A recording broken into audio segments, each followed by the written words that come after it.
Hey guys, it's Zaroon. I was just going to give you guys kind of a basic overview of what classes are, how they work, how they can be beneficial, and how they can significantly improve your scripting efficiency and speed as far as creating new scripts and making them consistent. So we'll just go over line by line what I have inside this file right here. I call this file api.ahk, and you can see at the top that I have these globals. I pretty much just have these globals set as predefined hex codes that match their names. So that way, if I ever need to interact with these colors, I can just type, you know, interact with whatever this, interact with light blue, and it would go, and the API would recognize that light blue is equal to this hex color code. So that way, I don't have to keep up with what code is what. I can just literally type out the name of it. Uh, this delay function, I feel like everybody should have it. It just makes life simple. Random rand xy, and it's going to sleep random. So the way you would call that is, it would be like in your script, you would just, so I have this API test file here. So you would just call it like this, delay 500 through 1000. So it's going to sleep for half a second to 1 second, essentially. So there goes the top part of my API file. Now we'll go to what this indicator is. So I use indicators a lot in all of my scripts. So a good indicator that I use would be check idle. So now we're pretty much saying, check idle color, which whatever the indicator that I'm using, whatever color it is, I want to define that and pass it through as the variable in this function. So we'll drop down this function, and pretty much what I told it to do is I want you to loop, and you're going to keep searching.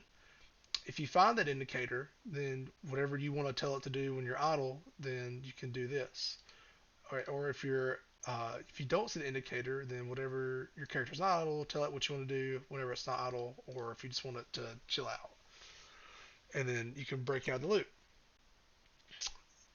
So the way that I would call this inside of my script is that I would literally, instead of having to type all of this out, I literally just go to my script, and at the top, I make sure I include it. And I'm pretty sure this is not the best way to include a file. This is just the way that makes sense to me. A line file pretty much says you're in the file, you need to back out to the directory, and then this is going to be the file that's in the same directory, my API. So we're going to wait on OpenOSRS window, and then we're going to wait on, or open it up, then wait on it, and then set your chord modes. You can use whatever chord mode you like, as long as you use the same chord mode between all your scripts. It's not going to be that big of a deal. Depending on what chord mode you use, there's trade-offs, but I just use screen because it's easy. So we would just do, instead of having to type all that code out, we would just type in indicator dot, see, check idle. It shows up.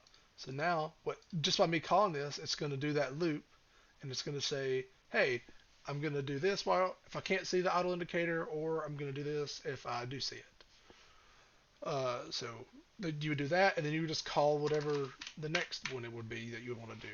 So we'll go back to the API file, and we'll look at our second class. It's called interact.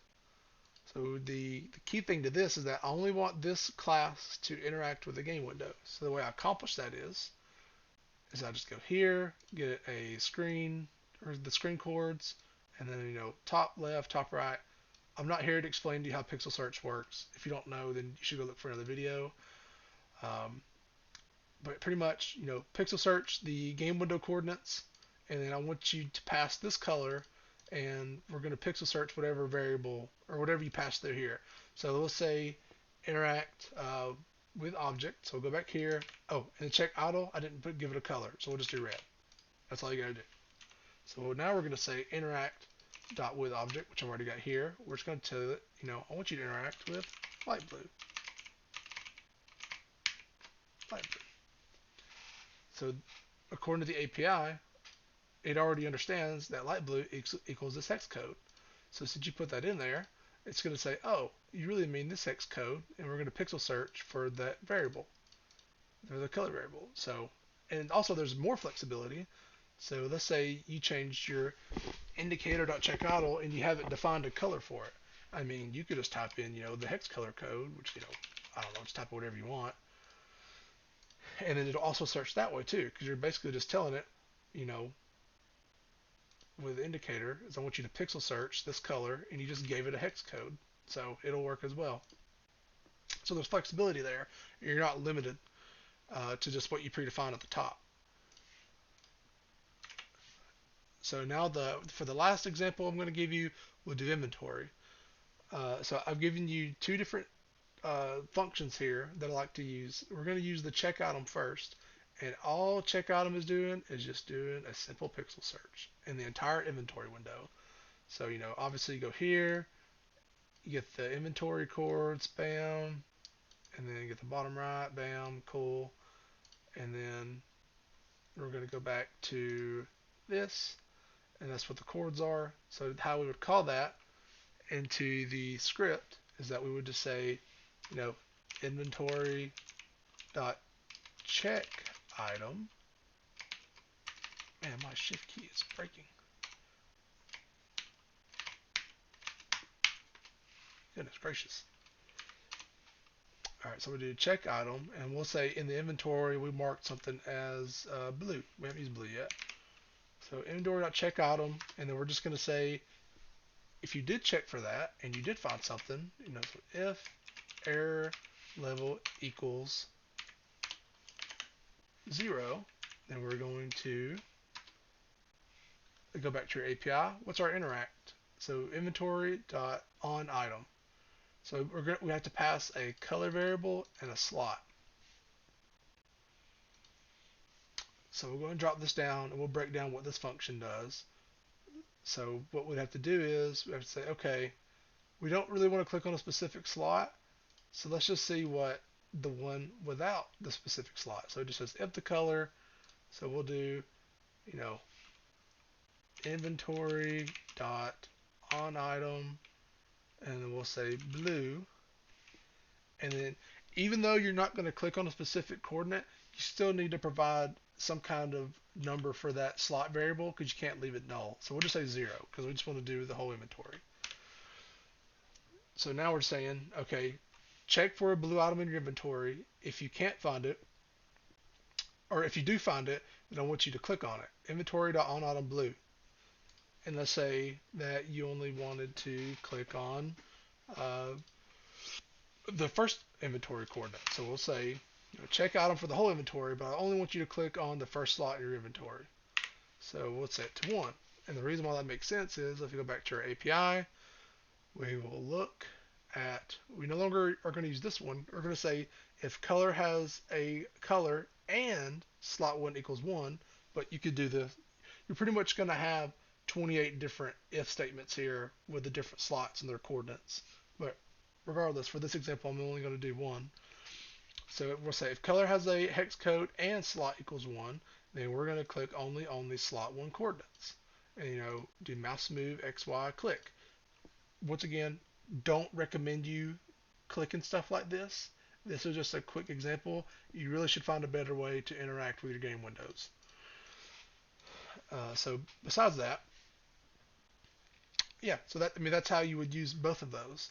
So you're saying if it has a color and a slot, then do it this way. If you only have a color and say like you don't have a predefined slot number or whatever, then do the whole inventory. So that's kind of how that works. I want to try to keep this video kind of short. That's essentially the ideology behind. Oh, I mean, sorry, one more thing. So this inventory drop loop. I feel like some people may not understand how this works, but what this will do is, so we're calling a loop here, and we're saying inventory.check item for red. So we're checking our entire inventory for red, and it says like if error level equals 0, which means if you find red, I want you to click on it. I want you to click on the red item, and then I want you to say if you can't find inventory.check item red. So like if you can't find anything in your inventory that's marked red, then just break out of this loop. So it's going to come back out of the loop, and it's going to go right back into the rest of the script. This is really useful, or something similar to this if you want to drop your entire inventory. But obviously, you need to include shift keys in your functions for shift drops and stuff like that. But you get the idea. So this is how you call things in your script. You no longer have to type out, everything. You don't have to do this anymore. If you want to do functions within your script, you call this. So that's kind of my idea behind it. I feel like classes are extremely beneficial as far as keeping scripts flexible and lean. It's really easy to troubleshoot this way.